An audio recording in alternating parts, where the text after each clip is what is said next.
السلام علیکم ورحمۃ اللہ وبرکاتہ۔ دوستو، میں ہوں محمد طیب، آپ دیکھ رہے ہیں علاج تحقیق۔ آپ کی خدمت میں ایک اور بہترین نسخہ لے کے حاضر ہوا ہوں۔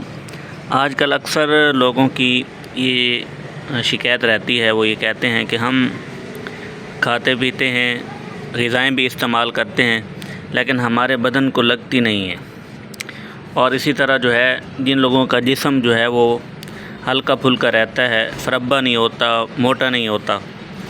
اسی طرح ایسے لوگ جن کے جسم میں طاقت نہیں رہتی اور طاقت کی کمی رہتی ہے، ان لوگوں کے لیے ایک بہترین اور شاندار نسخہ لے کے حاضر ہوا ہوں۔ طاقت کی کمی، جسم کا موٹا نہ ہونا، اور اسی طرح جو ہے جسم میں ہلکی پھلکی دردیں رہنا، انشاءاللہ چند ہی دن کے استعمال میں آپ جو ہے اپنے اندر ان چیزوں کا واضح فرق پائیں گے۔ اور یہ قدرتی نسخہ قدرتی طور پہ جو ہے جسم کو موٹا کرتی ہے، نیچرلی طور پہ۔ تو ویڈیو آگے چلنے سے پہلے اگر آپ نے ہمارے چینل کو سبسکرائب نہیں کیا تو سبسکرائب کر دیجیے اور بیل آئیکن ضرور پریس کیجیے تاکہ ہر نئی آنے والی ویڈیو آپ کو مل سکے۔ تو کرنا کیا ہے، آپ نے سب سے پہلے آپ نے زیرہ لینا ہے۔ زیرہ آپ نے لینا ہے 50 گرام۔ دوسری چیز جو ہے وہ آپ نے لینی ہے دار چینی۔ یہ دار چینی ہے، یہ آپ نے لینی ہے 50 گرام۔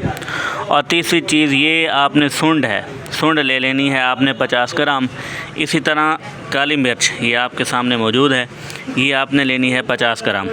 اور کشنیز، یہ رہی آپ کے سامنے، دھنیا جسے کہتے ہیں، یہ آپ نے 50 گرام لے لینی ہے۔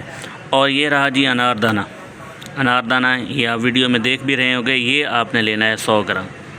یہ سارے اوزان آپ نے لے لینے ہیں، اور اس میں آپ نے 600 گرام نسری ڈال لینی ہے۔ یہ 600 گرام نسری ڈال کے ان تمام چیزوں کو اچھی طرح سے صفوف بنا لینا ہے، اور نسری کے صفوف میں شامل کر لینا ہے۔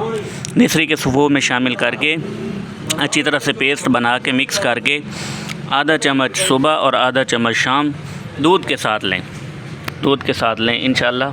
اگر آپ کا جسم موٹا نہیں ہے یا غذا جو ہے آپ کو صحیح طرح سے ہضم نہیں ہو رہی، جگر کے انزائم نہیں بن رہے، بھوک نہیں لگ رہی، تو یہ بہترین اور شاندار نسخہ ہے۔ انشاءاللہ چند دن کے استعمال میں آپ کا جسم فربا لگنا لگے گا، منہ کا رنگ جو ہے وہ لال ہونے لگ جائے گا، اور اسی طرح جو ہے طاقت کی جو کمی ہے وہ بھی انشاءاللہ پوری ہو جائے گی۔ اگر آپ کو یہ ویڈیو اچھی لگی تو چینل ضرور سبسکرائب کر دیجئے، اور اپنی رائے کا اظہار کمنٹ میں ضرور کیجئے۔ کوئی سوال ہو تو ضرور پوچھ لیجیے گا۔ ملتے ہیں اگلی ویڈیو میں، تب تک کے لیے اجازت دیجیے۔ اللہ حافظ۔